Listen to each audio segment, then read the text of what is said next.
സതീശൻ ഒരു കാട്ടുകള്ളനാണെന്ന് പ്രൂവ് ചെയ്യേണ്ടത് ഈ സമൂഹത്തിന്റെ കൂടി ഉത്തരവാദിത്തമാണ്. കേരളത്തിലെ മാധ്യമങ്ങൾ മുഴുവൻ വിലക്കെടുത്ത്, കാര്യം ഈ പ്രളയ ഫണ്ടും വയനാട് ഫണ്ടൊക്കെ കയ്യിൽ വെച്ചുകൊണ്ട് PR പണിക്ക് വേണ്ടി ഇത്തരം മാധ്യമങ്ങളെ എല്ലാം വിലക്കെടുത്തിട്ട് തനിക്ക് അനുകൂലമായിട്ടുള്ള ചോദ്യങ്ങൾ, തനിക്ക് അനുകൂലമായിട്ടുള്ള പ്രൊപ്പഗൻഡകൾ ഞാൻ പറയുന്നതിനെ മാത്രം ഹൈലൈറ്റ് ചെയ്ത് കാണിച്ച് എന്നെ ഒരു മഹാത്മാവായി ചിത്രീകരിക്കാനുള്ള ദൗത്യമാണ് കേരളത്തിലെ മാധ്യമങ്ങളെ ഏൽപ്പിച്ചിരിക്കുന്നത്.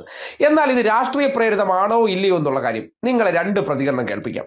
അതിലൊന്ന് ആന്റണി രാജുവാണ്, ഒന്ന് സതീശൻ തന്നെയാണ്. രണ്ട് പ്രതികരണവും കേട്ടതിന് ശേഷം നിങ്ങൾ തന്നെയാണ് വിലയിരുത്തേണ്ടത്. കാര്യം ഇതിലൊന്നും നമ്മൾ നിങ്ങളോട് ഒരു സൊല്യൂഷൻ പറഞ്ഞ് നിങ്ങളുടെ ഉള്ളിലേക്ക് കുത്തി നിറയ്ക്കുന്നില്ല.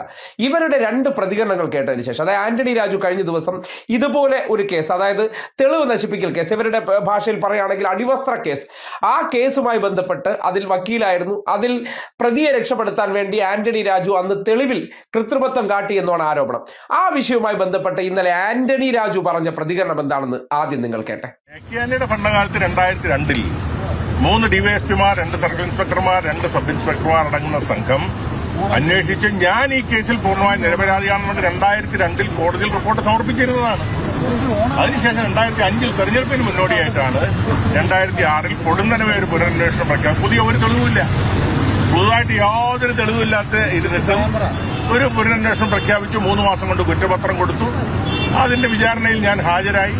ഇപ്പോ കോടതി എടുക്കുന്ന എന്ത് തീരുമാനവും ഞാൻ അംഗീകരിക്കും. കേട്ടല്ലോ, ആന്റണി രാജു പറഞ്ഞിരിക്കുന്ന പ്രതികരണം എന്ന് പറഞ്ഞാൽ ആന്റണി സർക്കാരിന്റെ കാലഘട്ടത്തിൽ ഇത് അന്വേഷിച്ചിട്ട് യാതൊരു തെളിവുമില്ല എന്ന രീതിയിൽ ക്ലോസ് ചെയ്താണ്.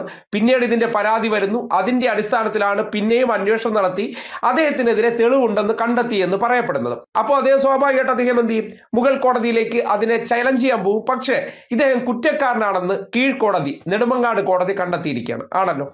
ഇനി സതീശന്റെ പ്രതികരണത്തിലേക്ക് വരും. അതിപ്പോൾ നിങ്ങൾ ആലോചിക്കേണ്ടത് ആന്റണി രാജു പറഞ്ഞ ട്രാക്ക് എന്താണ് നിങ്ങൾ മനസ്സിൽ വേണം. ആന്റണി രാജുവിന്റെ കേസ് ആദ്യഘട്ടത്തിൽ അന്വേഷിച്ചപ്പോൾ ആന്റണി സർക്കാരിന്റെ കാര്യത്തിൽ ഒരു തെളിവുമില്ല എന്ന് പറഞ്ഞ കേസാണ്.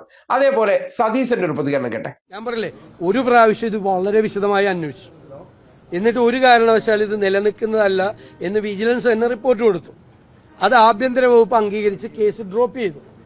രണ്ടാമത് വീണ്ടും ഒരു പരാതി, അങ്ങനെയുള്ള പരാതി എഴുതി മേടിച്ചിട്ടാണല്ലോ, പിന്നീട് വീണ്ടും പരാതി എഴുതി മേടിച്ചിട്ട് വീണ്ടും ഒരു അന്വേഷണം നടത്തി. ആ അന്വേഷണത്തിന്റെ ഒരു ഭാഗത്തുള്ളൊരു കാര്യമാണ് ഈ പറയുന്നത്.